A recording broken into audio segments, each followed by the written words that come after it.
Welcome to this explainer on William O. Douglas's Deep Water. If you're prepping for your NCERT Class 12 English board exams, you are in exactly the right place.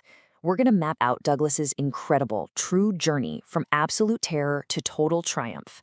And we're not just doing a basic summary here. We're going to break down this autobiographical account so you understand the deep psychological transformation he went through, making sure you are perfectly prepped for exam day. Let's get into it.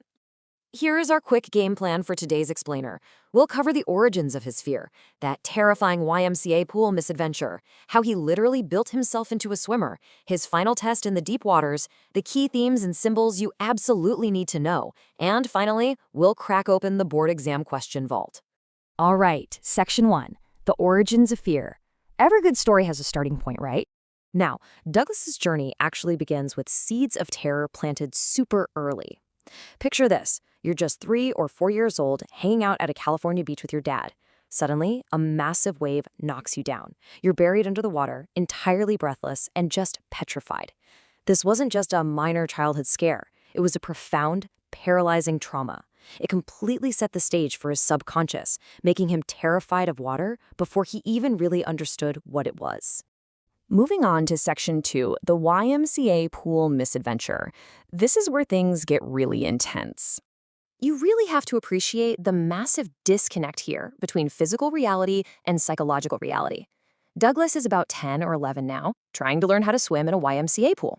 Physically, it's safe. It's got a gradual drop, only 9 feet at the deep end, way safer than the treacherous Yakima River his mom always warned him about. But mentally, when a bigger kid unexpectedly tosses him into that deep end, those 9 feet feel like 90. He describes this nightmarish, dirty yellow glow to the water. His lungs ache, his head throbs, and his legs literally feel like dead weights, totally paralyzed by this suffocating, stark terror. And that leads to this incredibly haunting quote, "I crossed to oblivion, and the curtain of life fell." Douglas had this whole survival strategy mapped out in his head as he was sinking. He planned to hit the bottom and spring up to the surface just like a cork. But, well, it failed miserably. By his third desperate attempt to come up for air, he only swallowed more water. Eventually, all his struggling just stopped. A weird, eerie peace washed over him as he blacked out.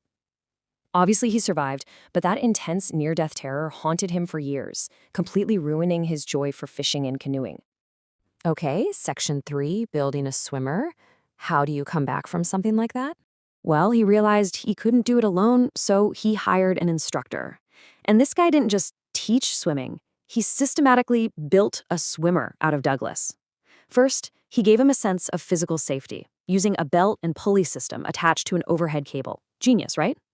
Then they tackled the breathing, learning to rhythmically exhale underwater and inhale above it.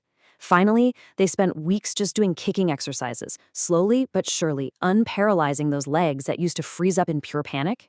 Through hundreds of repetitions, Douglas slowly and deliberately dismantled that psychological barrier. Piece by piece, he shed the panic. It wasn't some sudden, magical movie montage miracle. It was an hour a day, 5 days a week of just grinding, persistent effort. And this is a massive takeaway from the chapter.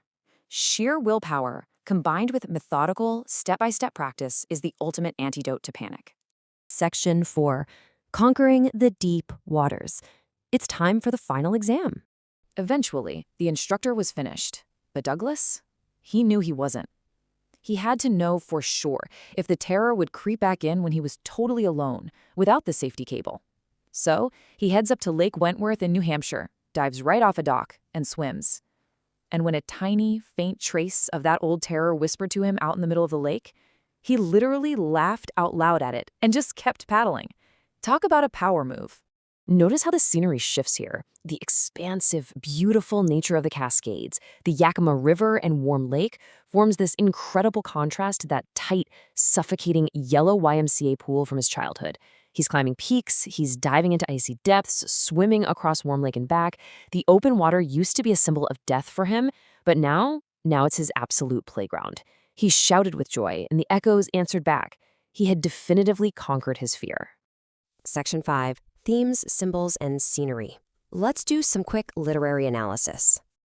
Examiners love, and I mean love, to ask about literary devices. So you definitely want to note the vivid sensory imagery Douglas uses. Phrases like the dirty yellow water or the stark terror. Because it's written in the first person, the whole narrative feels intensely intimate. We aren't just reading about some guy panicking, we feel the ringing in his ears, we see him sinking like a lump of lead. And watch how water acts as a shifting symbol, starting as a treacherous enemy and ending up as a liberating friend. So what are the core, one-line takeaways you need in your back pocket? First, fear is a psychological state, and it can be beaten by method and practice. It is the ultimate mind-over-body story. Douglas proves that the human will to live is so much stronger than our circumstances. And crucially, true freedom, it doesn't come from avoiding the things that scare you. It comes directly from looking them right in the eye and facing them head on. All right, Section 6. The board exam question vault. Let's make sure you secure full marks. Let's start with a classic. If you get a 3-mark short answer question asking about his early childhood aversion to water, here is exactly how you tackle it. To guarantee a perfect score, you need to hit these specific value points. Don't just vaguely say, "he almost drowned." Examiners want specifics. Mention his exact age, 3 or 4 years old. Mention the location, the California beach. Describe the sheer force of the wave knocking him down, how being buried underwater made him completely breathless, and how that planted a petrifying, permanent fear deep in his subconscious. Hit those points, get those marks. Now for the heavy hitter, here is a 5 to 6 mark long answer question that pops up in CBSE board exams all the time. How did he actually overcome it? To ace this one, you basically need to summarize his systematic desensitization process. Start by stating that he recognized he couldn't do it alone, so he hired a professional. Detail the whole belt and pulley mechanism. That's a key detail. Explain the repetitive, rhythmic breathing and the kicking drills. And, this is the part students always forget, conclude your answer by stating he didn't stop at the pool. He went and proved his victory out in the open, natural waters of Lake Wentworth and Warm Lake. And for our final vault question, what is the larger thematic takeaway here? What is the big philosophical message? It all comes back to this famous quote by Franklin D. Roosevelt, "All we have to fear is fear itself." Douglas proves this is absolutely true. Think about it. The real enemy wasn't actually the deep water. It was the paralyzing, suffocating fear inside his own mind. Douglas survived the sensation of dying, but he also survived the sheer terror that the thought of dying produces. Once he conquered that mental terror, his will to live grew infinitely stronger. He learned that there is peace in death, but the actual terror, that only lives in our fear of it. As we wrap up this explainer, I want to leave you with this final thought. We all have our own deep waters holding us back. Douglas transformed from a terrified kid choking in yellow pool water to a confident man swimming across vast, icy lakes. He didn't run from his phobia. He dismantled it, piece by agonizing piece. Keep that level of grit in mind as you prep for these board exams, and honestly, as you tackle any challenge life throws at you. Face your fears with methodical practice or let them rule you. The choice is yours. Thanks for hanging out and learning with me today, and I'll see you in the next explainer.